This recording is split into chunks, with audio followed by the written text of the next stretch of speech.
Okay, here I'm going to be reviewing the Colorado Virtual Academy's website. This is from the student perspective. I found that when reviewing the website, the main website for the Colorado Virtual Academy offers very little for students.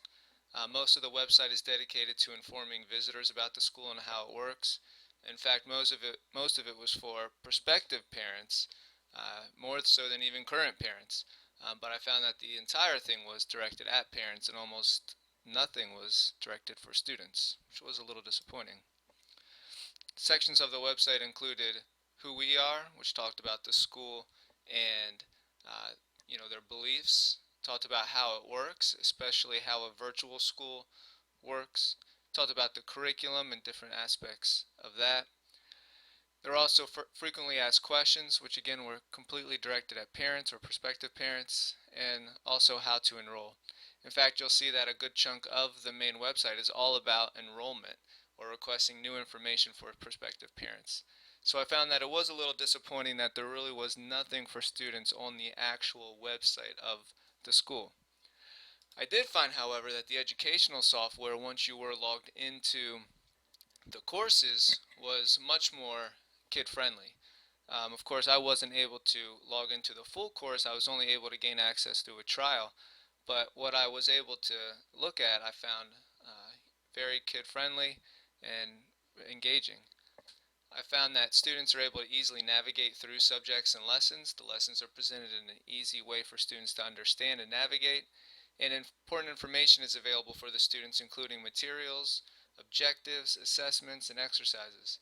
And there are even games that students can play, which I will go over in a couple minutes. The lessons that were provided on the educational software in the website once you were logged in, I found were very well designed and kid friendly. This lesson that I'm showing you here is on simplifying fractions, and it was created for 4th grade students. You can see at the bottom there's a button to see the lesson objectives. There's a button to check out the materials, which I'll show you in a minute. You could also get the lesson, you could review, you could get a skills practice, and then of course there was an assessment. All of it's really easy for students to navigate through, which I found was nice. Once clicking on the lesson objectives, you can see the objective pops up. This is obviously helpful for students, but it would also be helpful for parents too who are attempting to help their student on the lesson. Next, you can see materials. By clicking on the materials button at the bottom, it does show the materials that are needed for the student. It says that they need a textbook, but then it also shows what pages they'll be using. Students are even able to click on the link here to print out a Mad Minute or a Math Minute, which is just basic math fact practice. This part over here for the adults, I'll be reviewing when I review the adult section. Another part of the software for students is that they can do practice problems. You can see this one here is engaging for the students because it does deal with real world problems, which I found that almost all of the problems I saw did deal with either real world problems or they had engaging pictures for the students. Another nice aspect of this is that students can check their work and receive instant feedback just by clicking on the check button, which is great. I also loved that there were interactive activities with most of the lessons that I checked.